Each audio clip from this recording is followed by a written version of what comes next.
Hello ළමයි, welcome to my YouTube channel Sinhala with M Madhushani. ඉතින් ඔන්න අද වීඩියෝ එක අරගෙන ආවේ 2026 අගෝස්තු A-level විභාගයට පෙනී සිටින්න ඉන්න ඔයා වෙනුවෙන්. මේ වීඩියෝ එක අරගෙන ආවේ ඔයා වෙනුවෙන්. ඉතින් බලන්න අද වීඩියෝ එකත් ඔයාට ඉතාමත් වැදගත් වීඩියෝ එකක්. මම අරගෙන ආවා අද ඔයාට උසස් පෙළට නියමිත වෙලා තියෙනවා සද්ධර්ම රත්නාවලී ග්‍රන්ථයේ කතාවස්තු දෙකක්. ඉතින් ඔන්න මං කලින් දවසක වීඩියෝ එකක් අරගෙන ආවා සද්ධර්ම රත්නාවලියේ තියෙන එක කතාවස්තුවක් වන මට්ට කුණ්ඩලී කතාවස්තුවට අදාළව අපි පාඩම් කරගන්න ඕනි උපුටන 9ක්. ඒ 9 පාඩම් කරගන්න මේ වීඩියෝ එක බැලුවේ නැති අය මම මේ වීඩියෝ එකේ පහළ ඩිස්ක්‍රිප්ෂන් එකේ දාන්නම් ලින්ක් එක. ඒකට ගිහින් ඒ උපුටන 9ත් බලන්න. ඉතින් අද අරගෙන ආවේ සද්ධර්ම රත්නාවලියේම ඔයාලට නියමිත වෙලා තියෙන අනිත් කතාවස්තුව වන කුණ්ඩලකේසී කතාවස්තුවට අදාළව උපුටන ටිකක්. ඉතින් උපුටන කුණ්ඩලකේසී කතාවස්තුවට අදාළව ඔයාලට මම උපුටන 6ක් දෙනවා.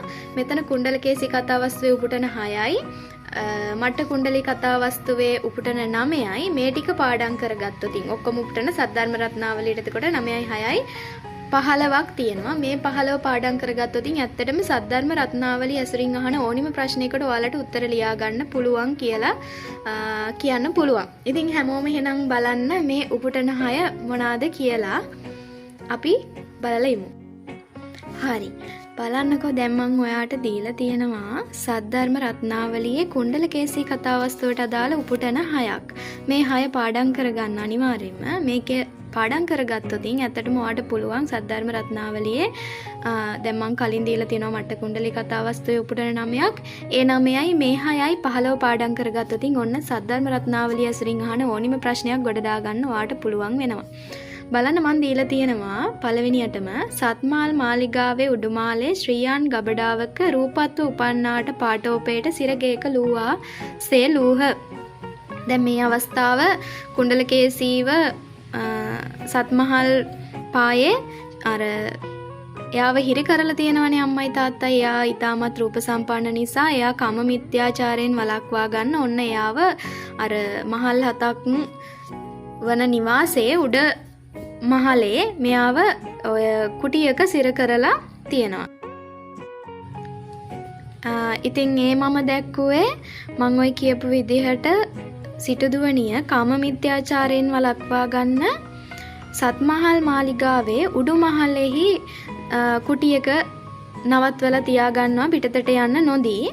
ඉතින් ඒ අවස්ථාවේදී ඔන්න මං දෙවෙනියට දක්වලා තියෙන උපුටනය තමයි ඒ අවස්ථාවේදී මේ සිටුදුවනිය දකිනවා මරණ මංචකයට අරන් යනවා සොරෙක්. මරණ දණ්ඩනය නියම වෙලා සොරෙක් අරන් යනවා මරණ මංචකයට. මේ අවස්ථාවේදී මේ සිටුදුවනියට ඔන්න මේ සොරා පිළිබඳව ආලයක් හිතේ ඇති වෙලා ඒ සොරාම ප්‍රාර්ථනා කරනවා. ඒ සොරාම එයාට විවාහ කරගන්න ඕනි කියලා ආසාවෙන් ඔන්න දෙමව්පියන්ට කියන කියමනක් තමයි මම දෙවෙනි උපුටනේ විදිහට දක්වලා තියෙන්නේ. බලන්න. උන් ලදොත් මුත් නොලදොත් ජීවත් වීම නියම නැති නියාවත් කී කල්හි පුතන්ට එසේ සිතන්නේ හැයිද? දැන් මෙයා කියනවා ඒ මරණ මංචකයට අරන් යන සොරාව ලැබුණොත් මිසක් නොලැබුණොත් ජීවත් වීම කියන එක ස්ථිර කරන්න බෑ. එහෙම වුණොත් මම මැරෙනවා කියන අදහස තමයි මෙතන තියෙන්නේ. එතකොට එයාගේ මෑණියව අහනවා පුතන්ට එසේ සිතන්නේ හැයිද කියලා. ඉතින් ඔය ඒ අවස්ථාවේදී ගත්ත උපුටනයක් තමයි මම දක්වලා තියෙන්නේ. ඊගාවට ඔන්න කොහොම හරි මේ සිටුදුවනිය දැන් මේ සොරාව කසාද බඳිනවනේ විවාහ කරගන්නවනේ. ඊට පස්සේ මෙයා ඒ සොරාට සලකන විදිහ තමයි තමන්ගේ ස්වාමි පුරුෂයාට සලකන ආකාරය තමයි මම ඊගා උපුටණයෙන් දක්වලා තියෙන්නේ. සිටුදුවනියෝ තෙවක් පටන් ඔහු සිත් ගන්ට සෞහරණලා සැරහීගෙන තුමුම ඕහට බත්මාලු පිසති කවති පොවති ඉස සෝදවති නාවති. ඔන්න ඔය උපුටනේ අවස්ථාව එකක්.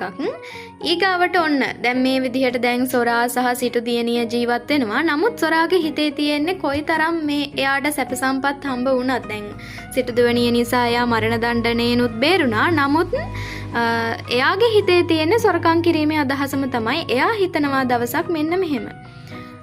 සොරානොත් කීප දවසකින් කළ උපකාරත් නොසලකාම මෑ මරා පියා මැගේ ආභරණ හැරගෙන රාබී ඇවදින්න උන්ට විකොට පියා. ඔන්න දැන් මෙයා හිතනවා මෙයා මරලා මෙයාගේ ආභරණ ටික අරගෙන මේ රා බීලා ඇවදින අයට විකුණලා කියලා ඔන්න දැන් මෙයා ඒ සල්ලි අරගෙන කැමති දෙයක් අරගන්න හිතනවා මෙන්න මේ සොරා. අන්න ඒ අවස්ථාව තමයි මං ඊගා උපුටණයෙන් දක්වලා තියෙන්නේ.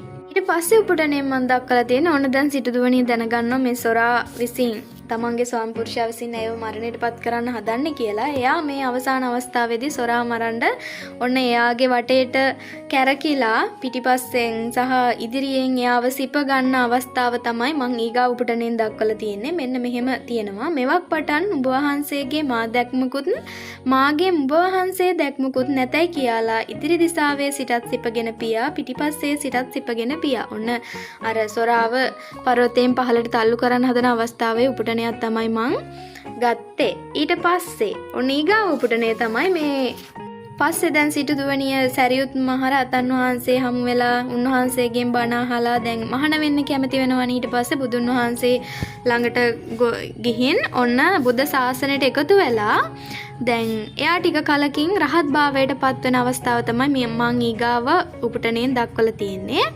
උයිත් මහනව මාළු පැවදිව කුණ්ඩලකේසී නම් ස්තවීරව කීප දවසකින් පිළිසෙඹියා පත්‍රහත්ව පස්සේ ඔන්න කුණ්ඩලකේසී ස්තවීර විදිහට ඉඳලා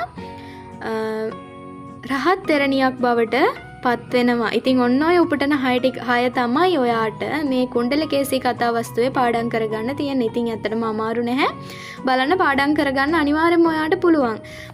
මට කුණ්ඩලී කතා වස්තුවට අදාළවත් උපුටන 9ක් ඔයාට දක්වලා තියෙනවා. ඒක තාම බැලුවේ නැති අය ඉන්නවා නම් ඔන්න මම මේ වීඩියෝ එකේ ඩිස්ක්‍රිප්ෂන් එකේ දාන්නම් ඒ වීඩියෝ එකේ link එක. ඒකටත් ගිහිල්ලා බලන්න.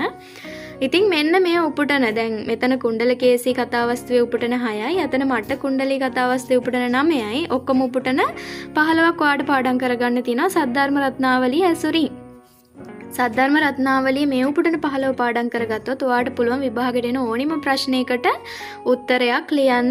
ඉතින් එහෙනම් ඔන්න ඔය උපුටන ටික ඔයා පාඩම් කරගන්න අනිවාර්යයෙන්ම ඔයාට පුළුවන් විභාගයට සිංහල වලට සද්ධර්ම රත්නාවලිය ඇසුරින් අහන ඕනිම ප්‍රශ්නයක් ගොඩ දාගන්න. එහෙනම් ඉතින් මං ඊගාව වීඩියෝ එකකින් අරන් එන්නම් මේ උපුටන 9 ඇසුරින් සද්ධර්ම රත්නාවලියෙන් අහන ප්‍රශ්නයකට උත්තරයක් ලියාගන්නේ කොහොමද කියලා. හරි. එහෙනම් ඔන්න අදට ගිහින් එන්න යාළුවන්ටත් එන්න කියලා ආරාධනා කරන්න. subscribe කරලා නැති අය channel එක subscribe කරලා bell icon එක click කරලා තියාගන්න. ඔන්න එහෙනම් channel එකට එකතු වෙන්න. මම මේ වගේ තවත් පාඩම් ගොඩාක් අරගෙන එනවා ඔයාලට අගෝස්තු විභාගයේ ලං වෙද්දී ඔයාලට ලොකු ප්‍රයෝජනයක් වෙයි channel එකට එකතු වෙලා හිටියොත්. ඉතින් එහෙනම් අදට ගිහින් එන්න අලුත් වීඩියෝ එකකින් ඉක්මනින්ම හමු වෙමු. Thank you for watching Sinhala with M Madhushani YouTube channel.